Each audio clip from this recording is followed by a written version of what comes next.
Welcome to Ausfilm Creatives, a podcast about Australian creatives working behind the camera. My name is Peter Sylvester and I'm your host.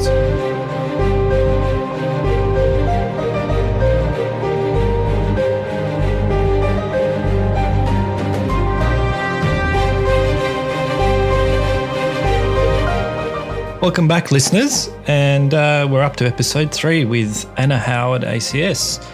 She is a quite experienced DOP who's worked since 1980 in the film industry, and it's pretty exciting actually that she's been named in the Hall of Fame for the Australian Cinematographer Society at this year's awards that was held in mid-May. In her early part of her career, when she was camera assisting, she worked under the likes of Russell Boyd, Andrew Leslie and John Seale, who are all Academy Award winners. So she's learned from some of the best and has found her own style. And so we'll be talking about her feature film Rabbit and her new Netflix series that she's just completed. So it'd be great to hear what she has to say and her experience in the industry. And so here we go. Welcome to the show. I'd like to get you start with telling us a little bit about yourself and why you became a cinematographer. Okay, so I have been in the camera department since 1980. I started, I went this year after school, I went to North Sydney TAFE and did the film production course there and went straight into the camera department, which I was interested in because I did quite a few stills at school and that was kind of my interest. And from there, I really just started working on small productions while I was at college and then left before I finished actually because I got some jobs. And I started off in the drama department at Grundy's, which was a production company in Sydney that did a whole lot of different kind of productions, but I went into children's drama and pretty well worked there for the first 2 years of my career, which was a fantastic training ground. Excuse me. It, it was kind of every day at work for 2 years, working solidly and just being trained up. So that was an exceptionally good start. Sort of doesn't seem to happen that much these days. There's not really places where you can go to be trained. So I was really fortunate. It was also during the time of 10BAs, so there were a lot of films that were being made. It was the industry was actually really vibrant and busy. So I was very lucky to have started in that era, I think. So I worked my way up from being a clapper loader to being an assistant, a focus puller, up through operating and into cinematography, which I started shooting my own work in 1995. Very nice. Yeah. I mean, I kind of agree with you. I mean, I kind of wish sometimes I'd started in the bit earlier, like in the early 90s. I mean, I literally just finished in 99. I finished studying and a lot of massive changes came through as far as, like you said, getting, the availability to get work, and very different now. And because of technology as well, I think we've got to find other ways to get in and, but also I think today we also have the opportunity to really have access to a lot better equipment for a lot cheaper, so we can, start creating much earlier too. Yes, absolutely. Yes, I agree. I mean, it's, there's two sides to it. One, I guess, when I started, it was a real training ground because you weren't allowed to sort of pick up a camera and start shooting 35mm because it was terribly expensive. It was also a much smaller industry. And things did change quite rapidly, I think, when we moved to the digital era. It became a lot more accessible to people, and I guess the training hasn't really been the same, I don't think. Not as extensive? I don't think as extensive, no. Yeah. From a personal point of view, I mean, I spent 15 years as a camera assistant before I started shooting. and working. I mean, the great thing about that was that I worked with really the best cinematographers in the country and some from around the world. And you got to observe what they did. And by the time you moved on, you felt pretty competent and confident to move forward. So that was, and also just being able to work with film, I think it made you very disciplined as well. I think the best way to learn if you go to film school is look for a film school that still teaches you on film and actually have to work with film, because I think that discipline to really know your craft and understand your technical, you'll be a lot more confident in what you're doing when you're actually shooting, because you actually understand, not just looking at a screen and going, oh, yeah, that looks good, but you actually know what you're capturing. And I think that's the negative effect of the instantaneous digital technology we have now. So I think so. I mean, I've just bought myself a new film camera, and it's really very interesting because you do spend a lot of time thinking about the shots that you're going to take. So in the last, I just went away, and in the last week or 2 weeks, I've shot like 20 frames. And it's very interesting because if I'd taken my digital camera, I probably would have shot hundreds. So it is a very different discipline. Yeah, definitely. That's, and I think, hopefully that comes back as far as the newcomers learning about that. And, you do see it sometimes on set, because of the lack of understanding and having, you don't want to be working with people that kind of require and, have that, I don't really know until I see it on the screen kind of attitude. And I think I've bumped into it a few times. Even directors, like, trusting their cinematographers, they don't really have that kind of experience, so they have to see how it looks exactly. And so that part of it, I think, has lost a little bit in the art of cinematography and filmmaking itself. But yeah, on the other hand, there are some positives, obviously, too. Yes, I mean, I think that it opens up a whole world of people being able to make great stories, and people, because of the cost of it and the availability of equipment, I think people just have the opportunity. There's a lot more opportunities, and I think great projects get made that aren't necessarily hugely funded, because, it is accessible to people. And some great stories come out of that way of making films these days, which is a very good thing. Yeah, definitely. So, there's a lot of pros for it as well. So starting out in your early days, you've obviously touched on moving up the ranks to become a cinematographer. Is that something you always kind of wanted to be, or is it's like that attracted you specifically, that role, or how did you sort of come to the conclusion that that's what you'd love to be doing? Well, as I said, I did a lot of stills when I was at school, so I kind of really liked taking photographs. I think what kind of evolved from that was I tend to see myself now as a cinematographer, not as a photographer. I love the whole storytelling process. I like collaborating with people, but I just like using, photography or cinematography to tell stories, and the different styles that you can use, and that's what I love the most about it, I think, is the storytelling. Once you work through the ranks to become a cinematographer, was it a natural progression, or is it something that you've kind of seeked out and approached the director and said, hey, I'm ready to shoot a film? Or how did it happen for you? I think that's probably the case. I'd sort of made my way up through the industry, and at each phase of being in the camera department, I kind of felt ready to move on and challenge myself in other ways. I felt that I knew the job that I was doing, and I was really ready to, as I said, to move on. And as I kind of got higher up in the pecking order of the camera department, so into focus, then moving into operating, I think I became just more aware of cinematography and how you can use it to tell stories. And I sort of felt like I had the technical stuff together. I was together with that, so I could kind of just move forward into that other aspect of it.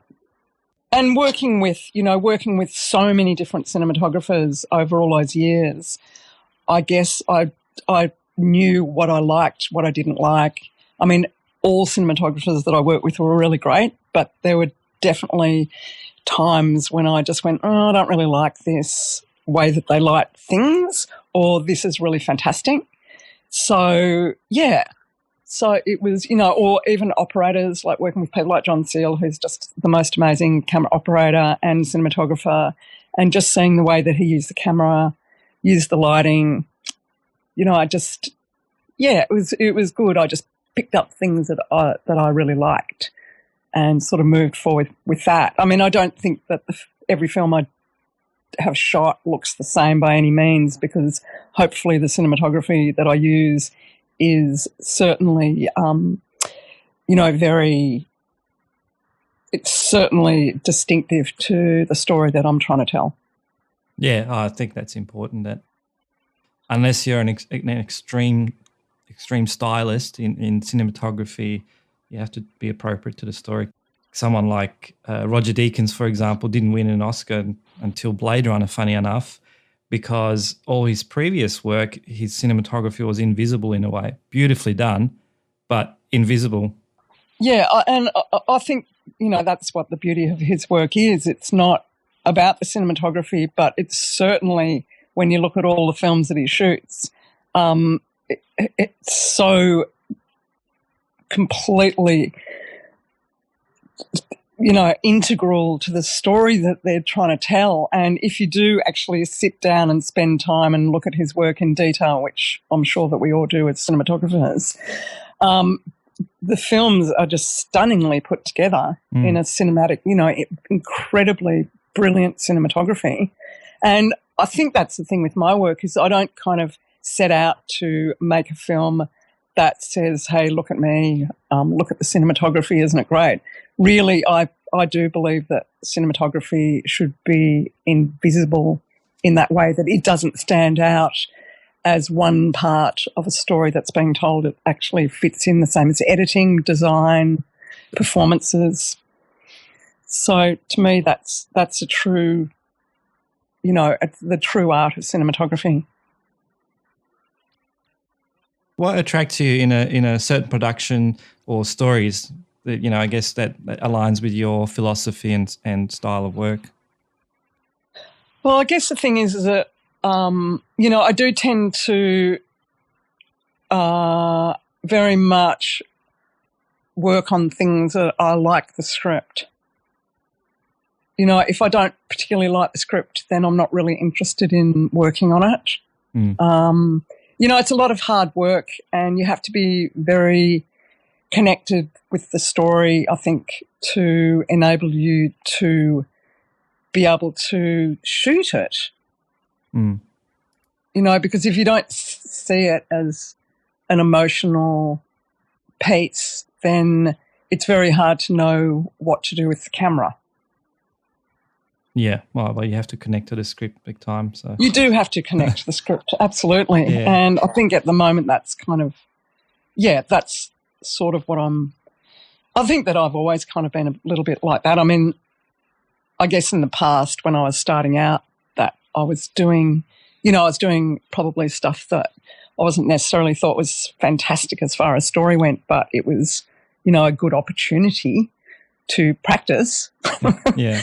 To practice my skill. But I think that you still have to be attracted to the story.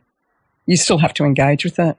I mean, when I'm working on a script, it really is about the emotional aspects of the script that really dictate the way that we're going to shoot it, as far as lighting, camera movement, all of those things go, composition. So knowing the characters and how they react to one another, and what sort of space they're in at certain times and their relationships with other people. I mean, you can't really put a camera somewhere if you don't understand those aspects of the story. Yeah, definitely. From your times, I had a look at your, IMDb credits, and working, obviously in the early days, you'd gone up into through all the phases in the camera department. But I saw that more recently, I guess you worked on Gods of Egypt as a camera B operator.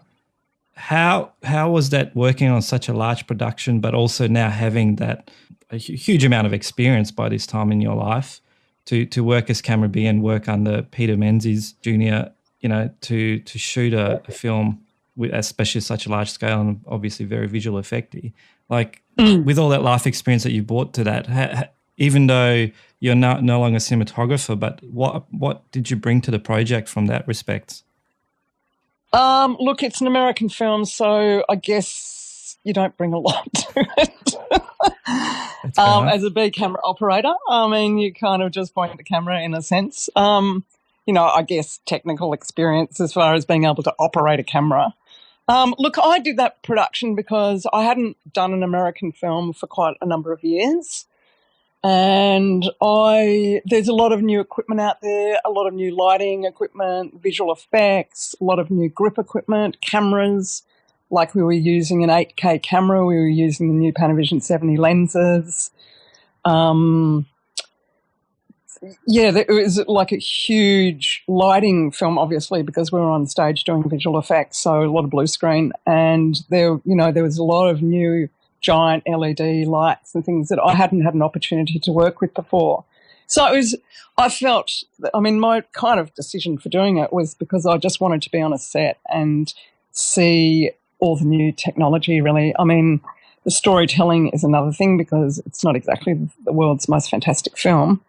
But I think that's what I wanted to get from that film. And I had worked with Peter for a long time when I was an assistant. So we had a relationship. And I'd worked with Alex as well on a number of commercials as well. So, so that was kind of it. It's probably not something that I'll do again.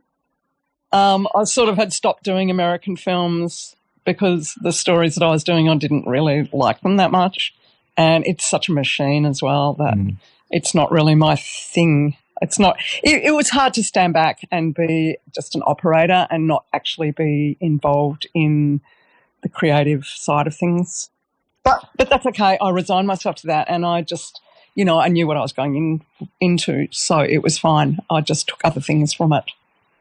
Yeah, that's it. I mean, and that's the thing with, people forget that, it all sounds fantastic to work on a big budget film, but, like really how much involvement is there, even especially if you're just a camera operator, like is it that controlled? And so that's understandable. Not really very much. I mean, certainly as a camera operator, Peter McCaffrey, who is the A camera operator, I mean, he's a remarkable operator.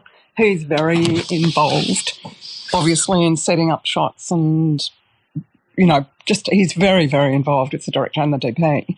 But as a B camera operator, you're not sort of working on that level at all. Yeah, that's it, which is fair enough. You're just picking off. Well, yeah, I mean, that's what B camera does. They just pick off other shots. They just, that's what it is. Yeah, exactly. So, well, at least you know your role and then, you be professional and you just get on with it. So that's the way it works. Yeah. So going to your own work, I actually did recently got to see Rabbit. Yes. And I thought that was quite, very almost, I don't know, the way I would describe it, ultra naturalistic, if there's a way to describe it. So I'm wondering what was the thought behind the concept. So, I mean, I won't do the highlights. People can check it out on IMDb, what Rabbit's about. But, it's a, obviously a bit of it messes with your mind a little bit. So the idea behind it, I guess, what was sort of the talk between you and the director on that film? Well, I've worked with Luke quite a bit on commercials as well. It was pretty naturalistic. It was, I feel, I don't know whether anyone else does, but I think it had a certain style to it. It was very kind of tableau set up, very simplistic in a sense that it was very stark.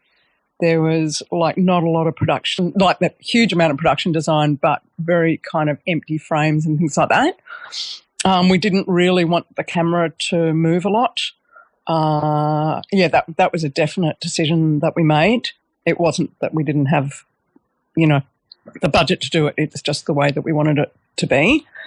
And then we just had particular scenes where we had Steadicam and brought movement into things just to kind of try to heighten certain situations. So when you were, I guess, shooting, because there was quite a lot of outdoor scenes, were you keeping the, the lighting quite minimal? Like, was it more using modifiers versus electricity lighting? Oh, sure. I mean, we were just using natural light. We were very fortunate in that film, I felt, because we wanted it to have quite a European feel to it, which was sort of the references that we used for that film. And we were fortunate enough to not have any sunny days the entire time we shot it. So every day was overcast, and it had that kind of really soft overall look to it, which was great considering we shot in Adelaide in September, October, which is usually extremely like blue skies, harsh light.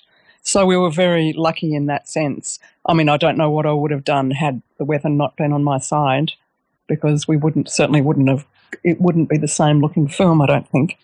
Yeah, I mean, it was very, very soft, and I mean, it reminded me of, when we were shooting our film.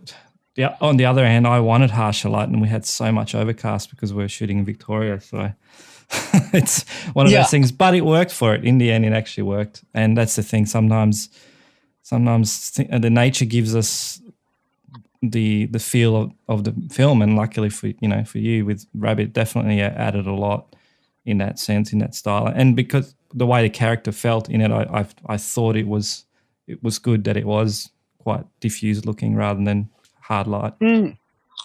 Yeah, I don't think that would have worked nearly as well, but yeah, I mean, the references to that film were really Scandinavian films, so they tend to be the light's so beautiful in those parts of the world. So that was the look that we were after, and yeah, hopefully we succeeded. Yeah, the look of the film is stunning. So that's one thing. I think, I mean, it's one of those films you have to almost watch twice to kind of really get, even though it's on the surface, it feels very simplistic as far as the storyline of what happens to the lead character. But on the depths of it, there's a lot of stuff there that I'm like, kind of need to get that again. And so I think that was kind of good that maybe the cinematography was kept in that style, that rather than trying to make it all, too complicated as far as what's in front of the camera. It was quite minimalistic. Obviously in the house, it all felt quite empty, didn't actually feel. Yeah. I mean, we were trying to make her feel isolated in this space and trapped, and I thought it was, the locations were fantastic. And I just thought, I just loved the simplicity of them, the colours, it was very kind of muted. There weren't any primary colours, and it was just, just big spaces, and just like her in these big empty spaces, which was really, that was the idea. Yeah, excellent. And in with pre-production in that, how much was it quite heavily storyboarded or not at all? Did you come up with the shots on the set more? Like how was that process as far as visualizing the story itself? Definitely, I'd spoken to Luke for a long time about it, and once again, as I was saying, there was a lot of referencing going on with other films and styles, and also just from working with him for a long time, we had a kind of shorthand anyway. I guess when I went down, I only had 2 weeks pre-production on that film. That was, because I was away doing something else. So, and also that's all the pre-production I had. So pre-production, unfortunately, is just getting shorter and shorter these days. But I tend to spend a lot of time with the production designer and with the costume designer. So that's, we bring all our ideas together, and then we kind of coordinate and collaborate. And that, I mean, the last 2 weeks of any pre-production is difficult because there's things like the actors are arriving, there's a lot of rehearsals on. It's very hard to get any time with the director at all. But Yeah, we spent quite a bit of time together. And as I said, we did a lot of pre-production on that film. So I had a pretty good idea. And Luke certainly kept me in the loop right from the start with locations, sending me locations and, did I like them or not? Or yeah, so he was great. And he's just like a very open, amazing person to talk to. He's incredibly articulate and, yeah, he's a great collaborator. Nice. There you go. And I don't know how well the film did, but did you get much recognition for it as far as cinematography? No, not really, no. Yeah, so, I'm not comparing myself at all to Roger Deakins in any stretch of the imagination, but, I think it's interesting that he only just received his first Academy Award. I think that says a lot about his work. I mean, I don't really need to be recognised for my work. I mean, hopefully it just speaks for itself and it doesn't stand out, it doesn't scream out at you, and that's fine by me, I mean, obviously I get work, so people like what I do, but winning awards and things, that's not really that important to me. Yeah, of course. I think it's more of a CV thing and hopefully you get more work, but yeah, I think it's just sometimes the work you do, you hope people would see it. I guess you create this, filmmaking is about audience, and it's just, that's the bit that I'm like, sometimes you see some piece of work and then no one's even ever heard of it and you're like, but it's so amazing. Yeah. And that's the bit, I mean, I guess not necessarily accolades, but just. Yeah. I mean, look, I think the thing with me is that if a show that I've worked on which has won, the best TV series or something like that, then, I just think that means that everybody's work has come together to make something really great. And it's not particularly one person who's stood out amongst those creative people, and that's a good thing. Yeah. Yeah, I mean, you want the whole product. That's the point of it. That yes, it's kind of people see it and just really appreciate it as the whole piece. Yes, that's it. It's a big thing. I mean, it's. I think I can't remember who said it. I remember reading an article once saying that nothing worse when you read a review about the film and they pretty much say, "Oh, this cinematography is amazing," and then that's about it. Yeah, that's it. That's you don't want that. Not really. No, not at all.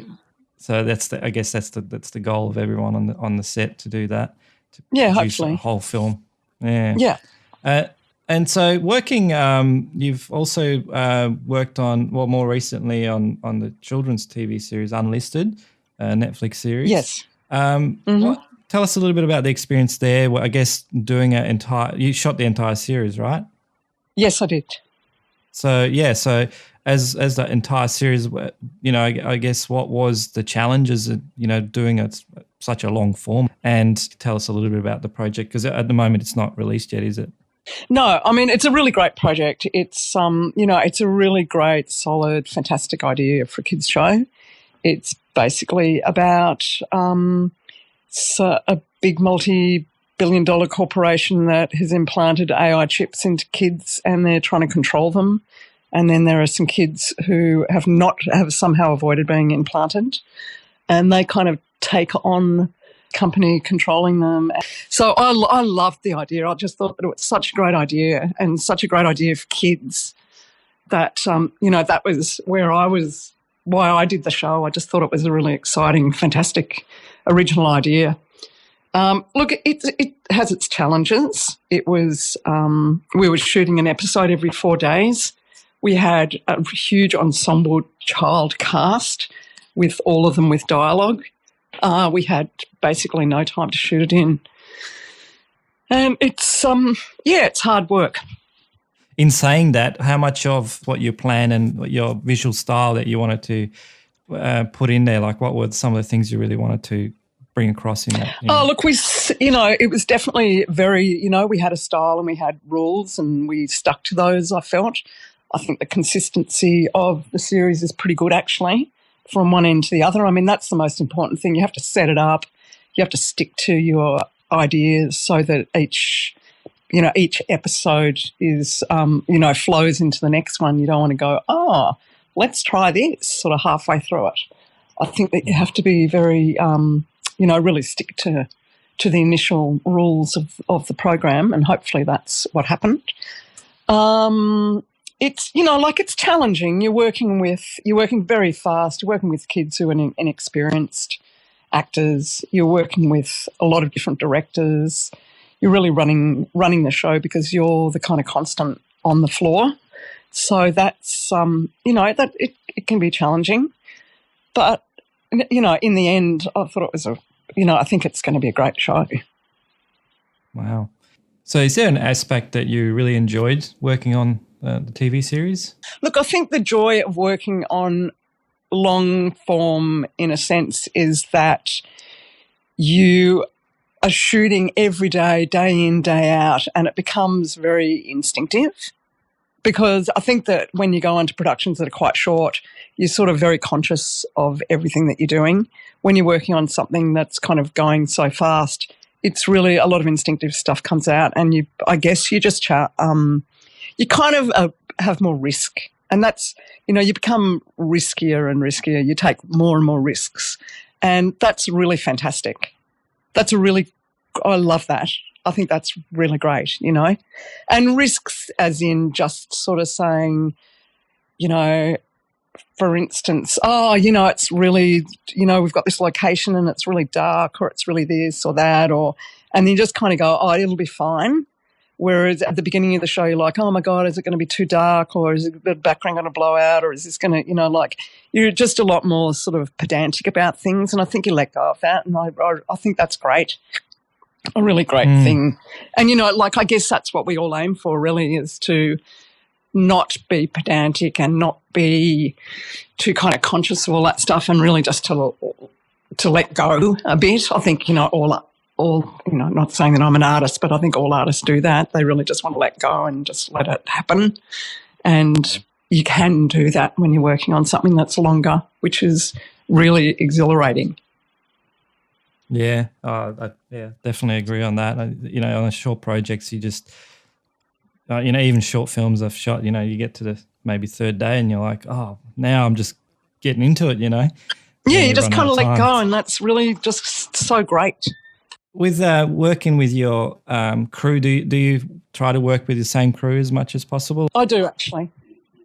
Yeah, I mean, I am a pretty loyal cinematographer, I would say.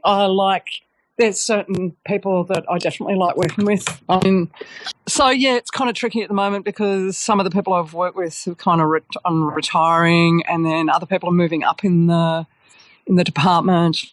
Like my focus puller is now shooting. So it's tricky. But, I do try and work with people because people have the same kind of style, and when they know what you like and what you don't like, then that makes it just that shorthand really much better. And also I just like people to be pretty chilled out. So I work with a lot of people who are really pretty calm and lovely. Oh, that's good. That's what you want. I think it's a big thing that I've learned as well along the way, that you have to make people feel comfortable, especially the actors with the camera and things like that. Because talking about working with children, that's you have to be pretty calm there. Yeah, you do, and it's not always a calm environment. So it's a bit of a struggle sometimes. But hey, I think everyone goes through the same thing.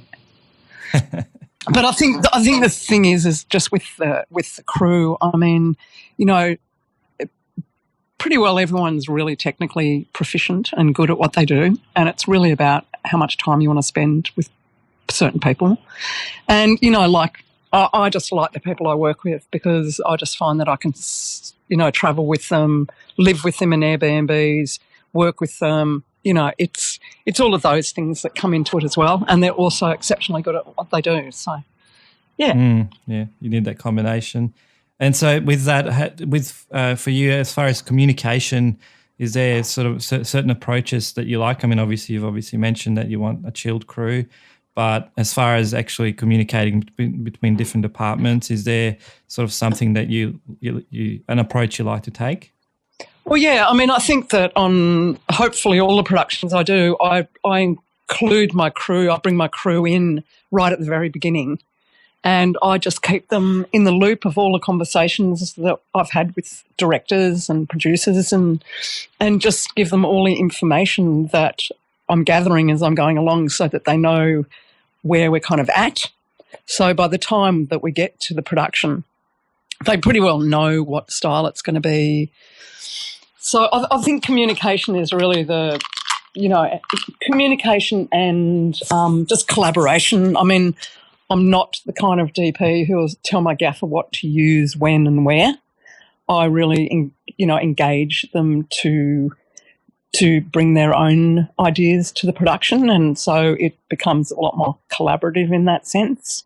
And I figure that, a focus puller or a gaffer or a grip, they have such a lot to give that, it's great to take that on. I mean, as a cinematographer on a TV show, you're so busy that you really need people to bring things to the production. And, so the more information they've got, the more it enables them to bring that to the production for sure. Like how to do things, how to, should we use this or that or what, just, all kinds of stuff. So, my grip and gaffer on the TV show were amazing. They were so just really great. And you just have to let them do things. You're so busy doing other things that, if they know how a certain location, you give them a general overview of the way you want it to look, and then you just let them get on with it. I find it that the smoothest crew is usually when everyone feels they're part of this large project. And I think when you start not necessarily excluding, but you're just not informing people, then they can easily fall behind. Either not informing them or giving them, kind of controlling what they're doing. And I think a certain amount of resentment comes out of that as well, Yeah. I mean, as much as we like to think we're all, just get on with the job and robots, we all still operate with emotions and wants and needs. So just like the stories we like to tell. Yeah, absolutely. So actually getting onto that, you worked on a featured documentary called Machine, which is interestingly enough about, AIs, whether they can outsmart us. Can you tell us a little bit about how you got involved in that project, and also I'm interested in outcomes for yourself, your thoughts on AI and how that affects filmmaking. Oh, that's an interesting question. Well, artificial intelligence is all human based. I mean, you have to give the algorithms to the machines to enable them to work things out. So, humans are very much in control of it. I guess what I got out of that production as far as AI goes is that there's some really great aspects of it. It is something that we work alongside AI in every aspect of our lives, like Netflix, watching television, using your phone, like, every single kind of, doing your banking. Anything that you do has got some aspect of AI in it at the moment, or will always have from now on, I guess. And then there's some really terrible aspects of it as well, like, war and using AI weapons and, obviously surveillance, information that's sort of thrown at us, perhaps elections, I'm sure elections, things like that. I mean, to me, that's the bad side of it. But I think that it's certainly the good side certainly outweighs the bad. That was my sort of idea of it from all of the interviews and all of the people I met along the way. It was fascinating, really fascinating.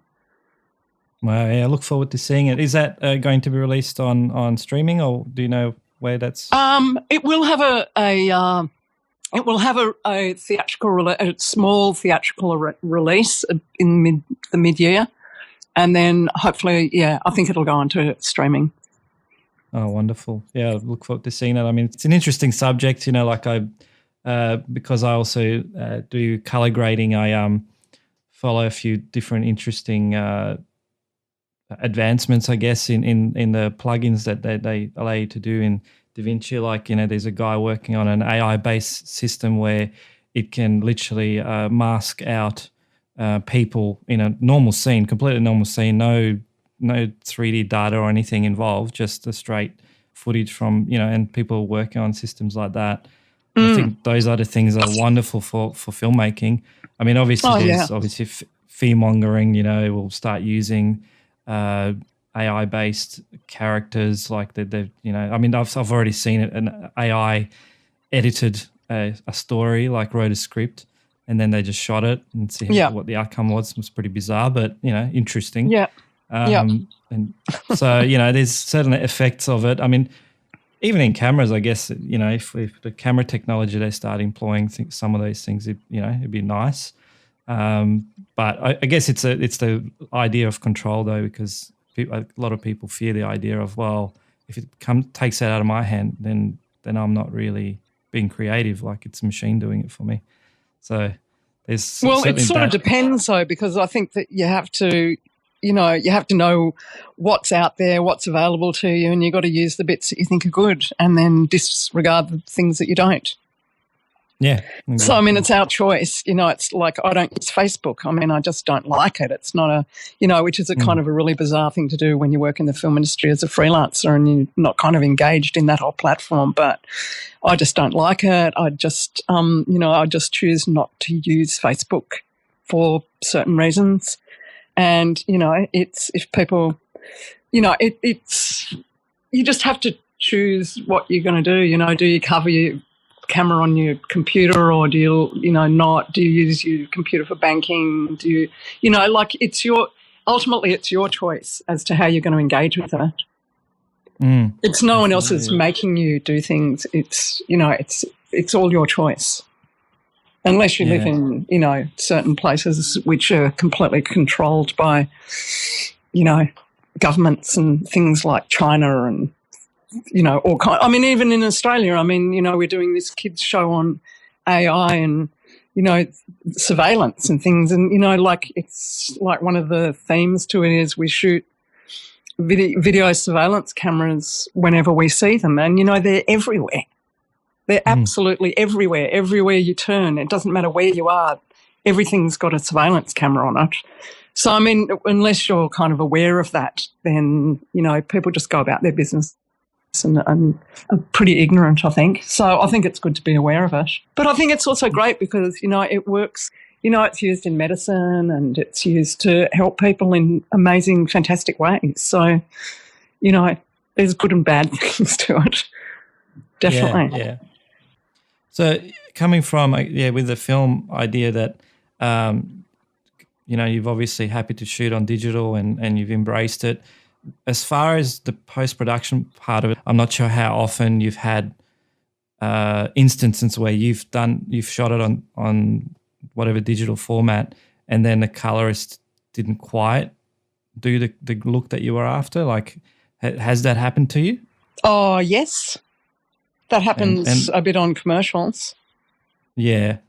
And so how do you try to maintain that? Like, I mean, obviously communication. Okay, so I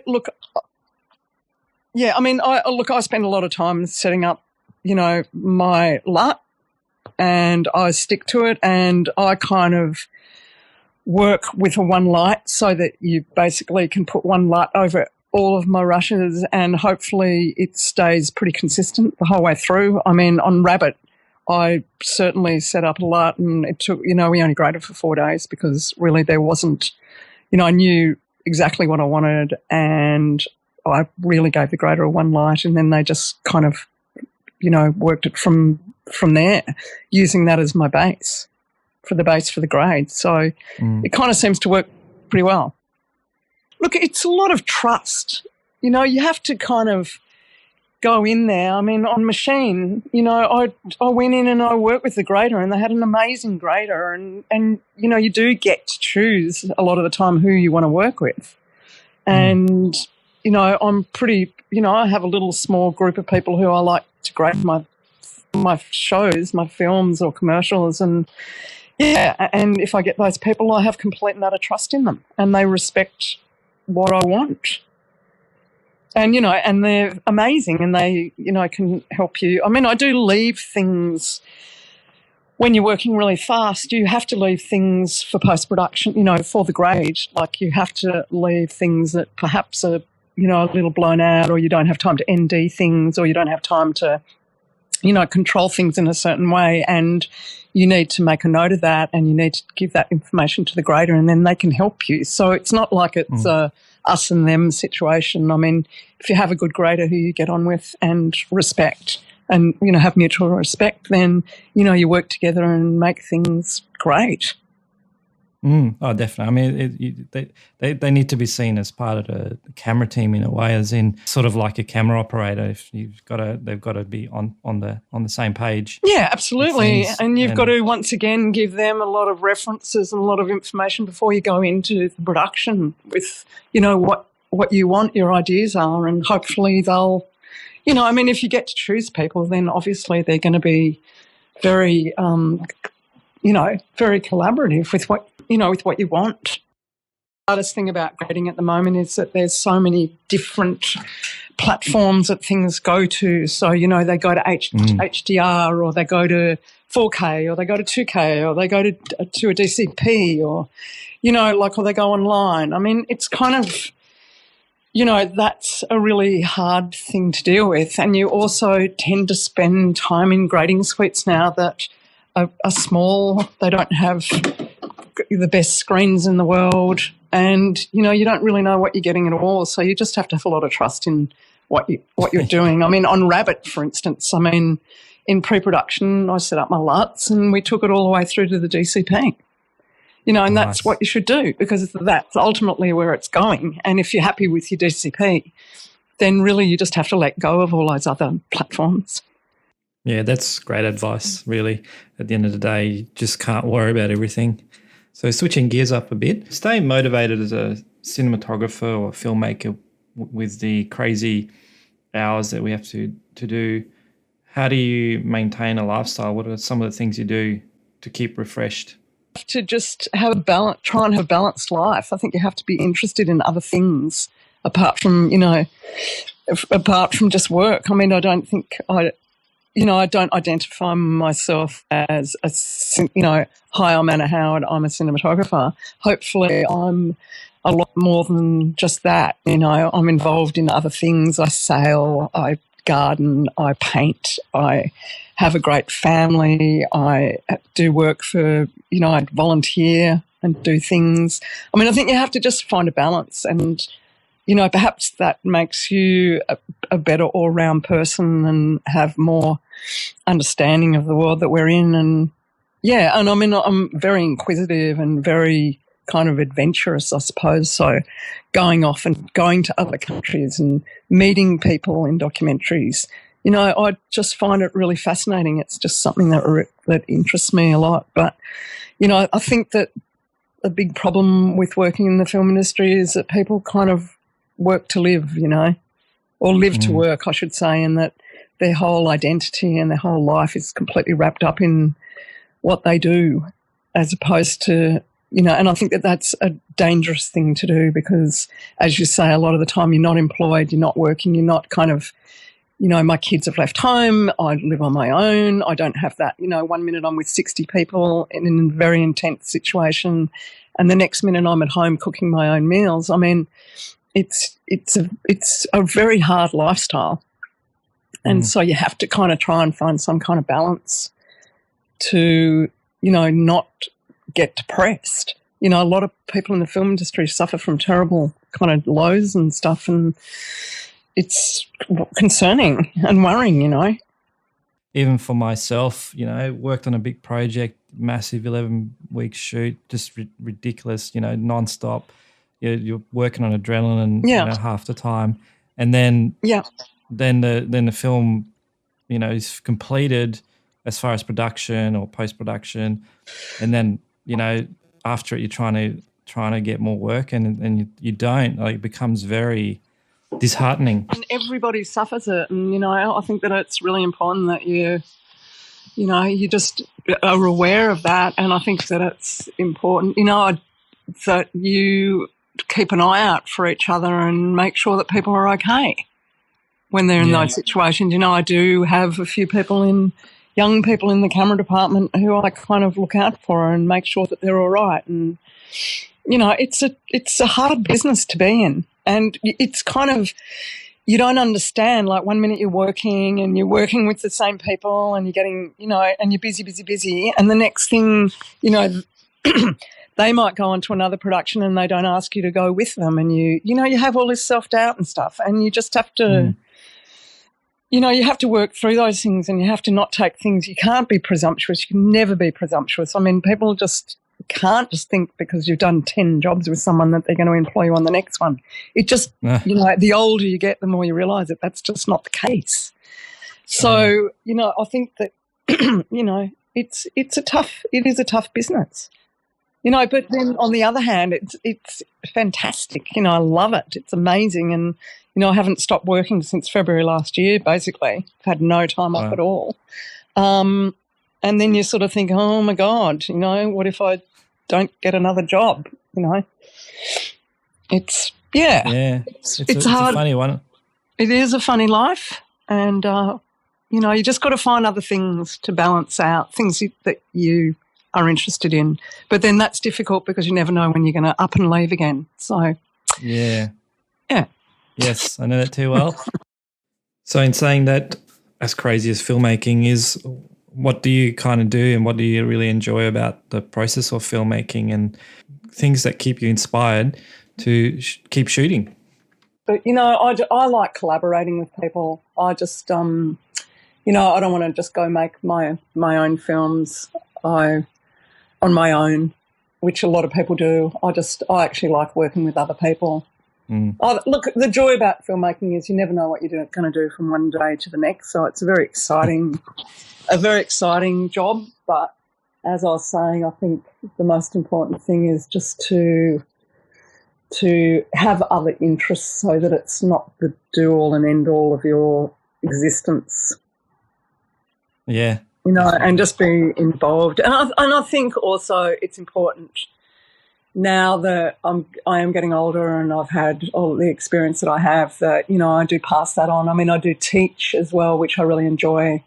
And, you know, just being involved in other aspects of the industry, like, you know, support and, you know, supporting perhaps, you know, young women or, you know, gender or you know, just diversity and things like that, and using my experience to kind of encourage other people to move forward, because there's still a lot of discrepancy there as well. You know, it's still pretty hard for women to, you know, to move forward in the camera department. You know, it's getting better and better and better, but it's, you know, it's tough.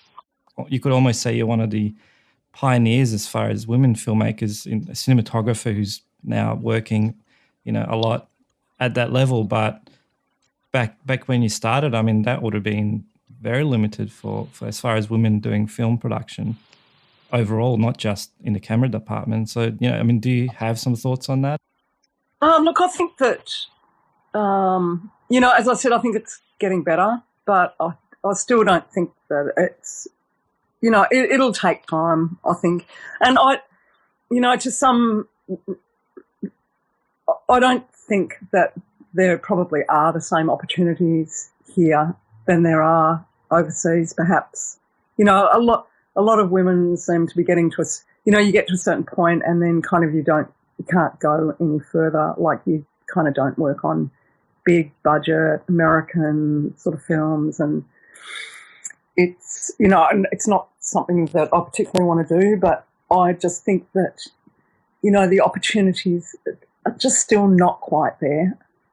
Like I think that it's, it's a tough one. We need to try and break through that a little bit. But that's also, you know, diversity as well, I guess. Unfortunately, take its time. The mindset change, and, you know, like being an immigrant myself, I always feel, I think people don't realize that we're all human beings and that we're all in the one country, the one world. Yeah. That's the way I feel, but I think that's still a long time before people start realizing that, and Yeah. especially people in power. I think setting the example is the key thing. Those people in charge, Yes, setting those examples. I think the thing about that as well is that people don't kind of, understand that, we all have so much to bring to the industry as far as stories and things go. And the more people come from different areas and the more ideas there are and the more interesting things are going to be. Yeah, more dimensional for sure. That's what you want. Yeah, I think that, and I just find it kind of the Australian industry, probably particularly television and stuff, it's kind of reasonably uninspiring to me. We seem to be stuck in this kind of format of television and the stories that we tell, and they're not really that interesting.